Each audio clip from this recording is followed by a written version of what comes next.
The grocery store parking lot smelled like hot asphalt and spilled coffee. But the air crackled with something uglier hate, sharp and sour, spitting from the mouths of 3 men circling a trembling woman.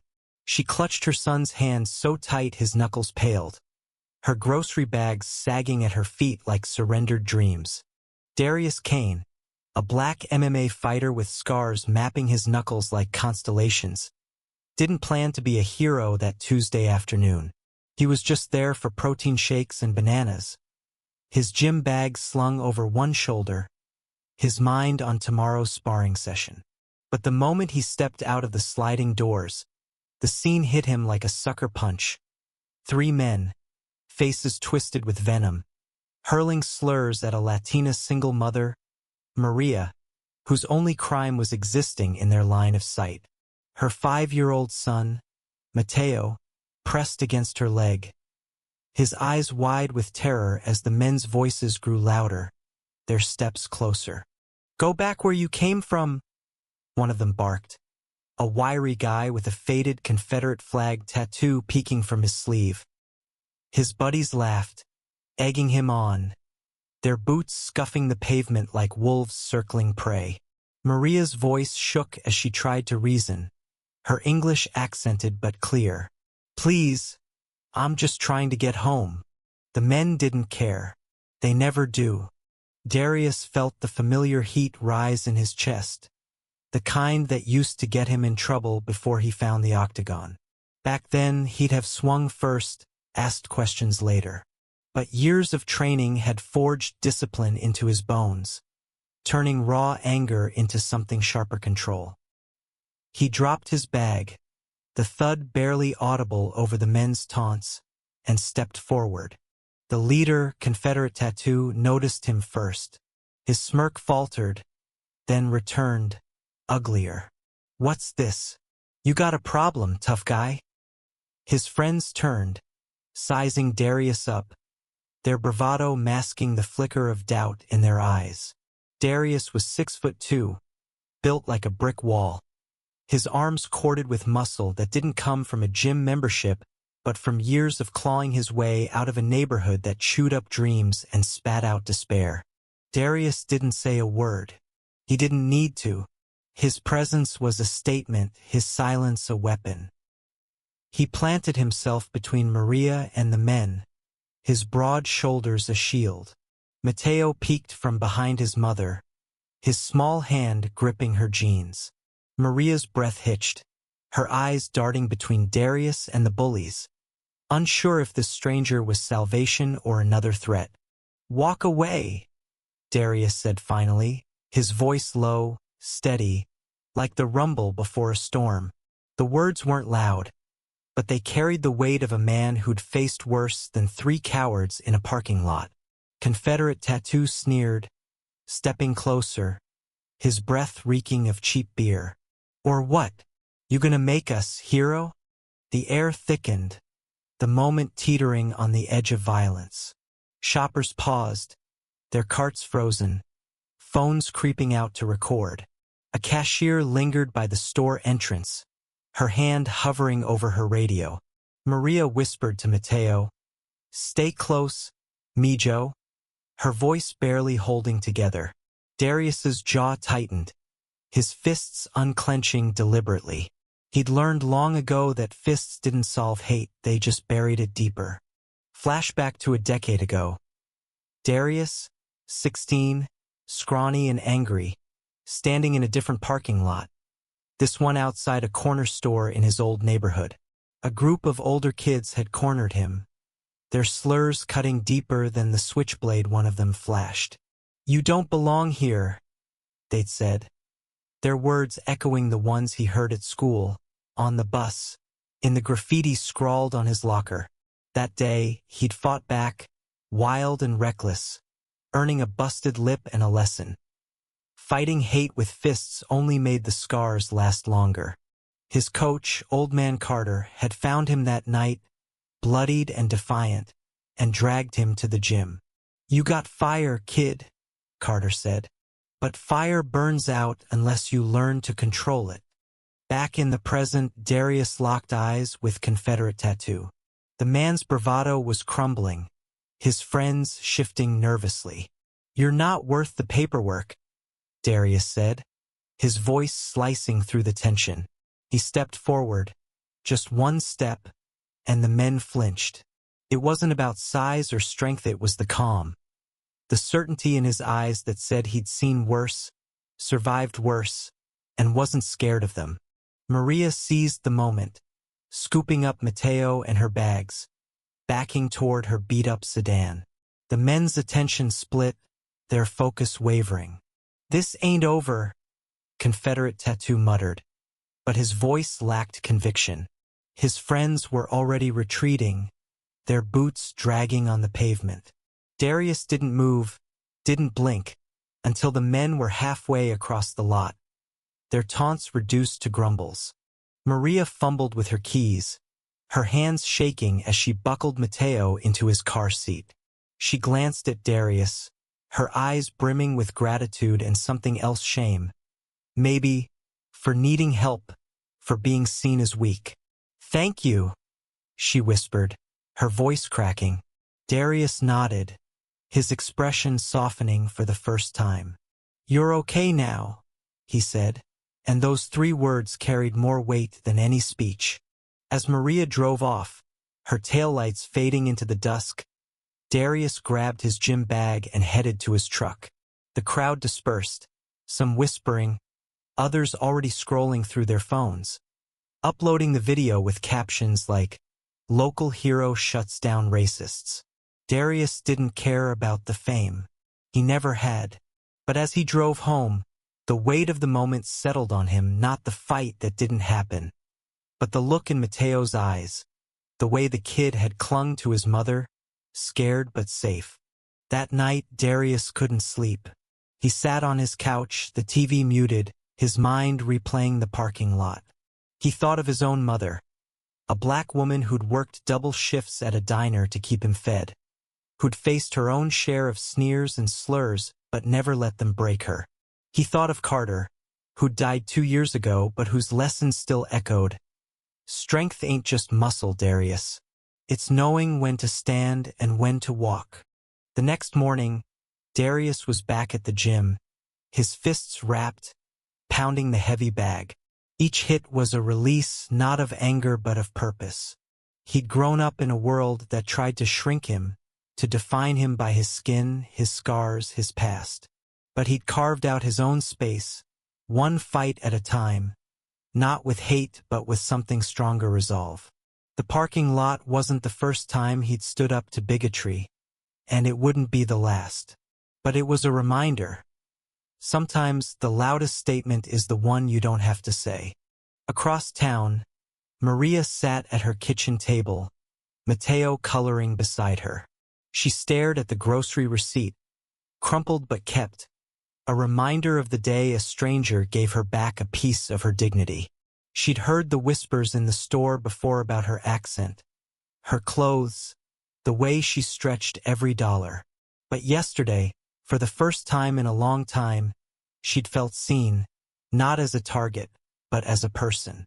She hugged Mateo a little tighter that morning, promising herself she'd teach him to be brave, like the man who'd stood up for them. The story didn't end in the parking lot. It never does. Hate doesn't vanish with one confrontation, and neither does courage. Darius kept training, kept fighting, not just in the octagon, but in moments that matter, quiet moments, small stands, the kind that don't make headlines but change lives. Maria kept going too, her head a little higher, her voice a little steadier, knowing that even in a world that sometimes felt against her, there were people who'd stand with her. Weeks later, Darius was back at the grocery store, same routine. Protein shakes, bananas, maybe some eggs. The parking lot was quiet, the air cooler now with fall creeping in. He didn't notice the small wooden sign by the cart return. Its handwritten words faded but still legible. Courage silences hate. A kid, maybe 10, was staring at it, his mom tugging him along. Darius smiled to himself, slung his bag over his shoulder, and kept walking. No words needed. The weeks following the parking lot incident didn't erase the tension that clung to Darius Kane like a second skin. He felt it in the stares at the gym, the hushed conversations that stopped when he walked by, the way his phone buzzed with notifications from strangers, some praising him, others spitting venom. The video of the confrontation had gone viral, racking up millions of views on X, with hashtags like Parking Lot Hero and Stand Up to Hate trending for days. But fame was a double-edged sword, and Darius knew better than to trust the glow of a spotlight. At the gym, his teammates slapped his back, calling him the champ, with grins that didn't quite hide their curiosity. "Man, you really shut those clowns down," said Jamal, a lanky welterweight who'd known Darius since their amateur days. "But you good? This kind of heat brings out the crazies." Darius shrugged, wrapping his hands for a sparring session. "I'm fine," he said, but the truth was heavier. He wasn't worried about the bullies or the trolls. He was worried about what the attention might cost him: his privacy, his peace, the quiet life he'd fought to build. Across town, Maria Alvarez was grappling with her own fallout. The video had exposed her to the world, her fear and vulnerability frozen in pixelated clarity. Neighbors recognized her at the apartment complex, some offering kind words, others whispering behind cupped hands. At work, her manager at the diner pulled her aside, his tone cautious. "People are talking, Maria. Customers saw the video. Just keep it low-key. Okay?" She nodded, her stomach twisting. Low-key was all she'd ever wanted, but the world had other plans. Mateo, though, was her anchor. He'd started drawing pictures of a strong man with big arms, his crayon sketching Darius as a superhero in a grocery store cape. "Is he coming back, Mama?" he asked one night, his small voice hopeful. Maria smoothed his hair, her heart aching. "I don't know, Mijo, but he helped us, and that's what matters." She didn't tell him about the nightmares, the ones where the men's voices echoed louder, or the way she double-checked the locks each night. The grocery store, once a mundane stop, had become a battleground in the town's collective memory. The manager posted a new sign by the entrance: "We stand against hate." It was well-meaning but flimsy, the kind of gesture that felt good but changed little. Shoppers still glanced at the cart return where the confrontation happened, some snapping photos of the wooden sign with its handwritten note, "Courage silences hate." The words, faded by sun and rain, had become a quiet monument. Darius avoided the store for a while, opting for a market across town. But avoidance wasn't his style, and he knew running from a place wouldn't erase what happened. So one chilly October morning he went back. The lot was quieter now, the asphalt patched where cracks had spread. He grabbed his usual protein shakes, bananas, a carton of eggs, and headed out, his gym bag slung over his shoulder. That's when he saw her. Maria stood by her sedan, loading groceries, Mateo bouncing a small ball nearby. She froze when she spotted Darius, her hands tightening around a bag of apples. For a moment, neither moved, the weight of their shared moment hanging between them. Then Mateo broke the silence, his ball rolling toward Darius's feet. Darius picked it up, walking over with a small orange sphere in his hand. "Hey, champ," he said, tossing it gently to the boy caught it, his face splitting into a grin. Maria stepped forward, her voice soft but steady. "I didn't think I'd see you again," she said. I wanted to thank you properly." Darius shook his head, his eyes on Mateo, who was now pretending to dribble like a basketball star. "No need. You'd have handled it. I just sped things up."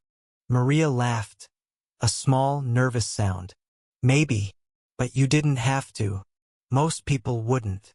She paused, then added, "They're saying you're some kind of hero online." Darius's jaw tightened, his gaze drifting to the cart return. where the sign's words mocked the simplicity of truth. "Heroes don't exist," he said. "Just people who show up."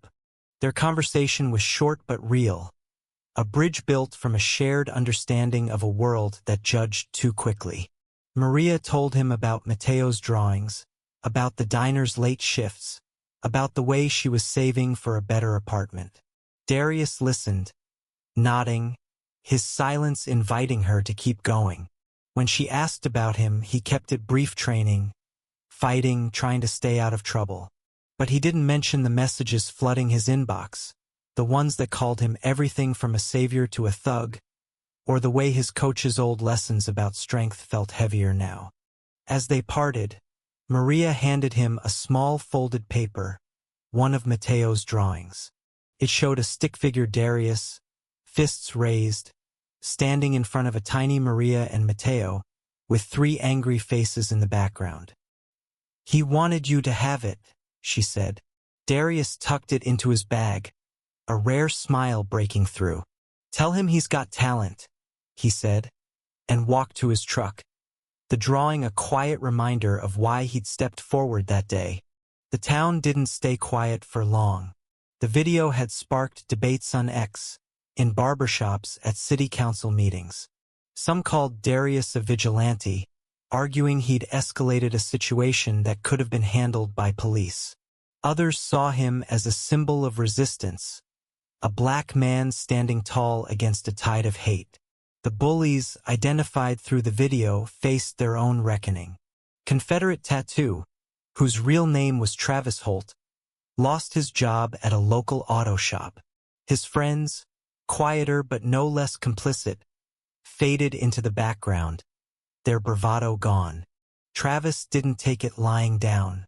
He posted rants on X, claiming he was the victim, that Darius had threatened him, that the world was too woke to handle real men. His posts gained traction among a small but loud crowd, their comments dripping with the same hate he'd spewed in the parking lot. Darius saw the post. Jamal sent him screenshots, but he didn't respond. "Let him talk," he told Jamal. "Words don't change facts, but words could stir trouble."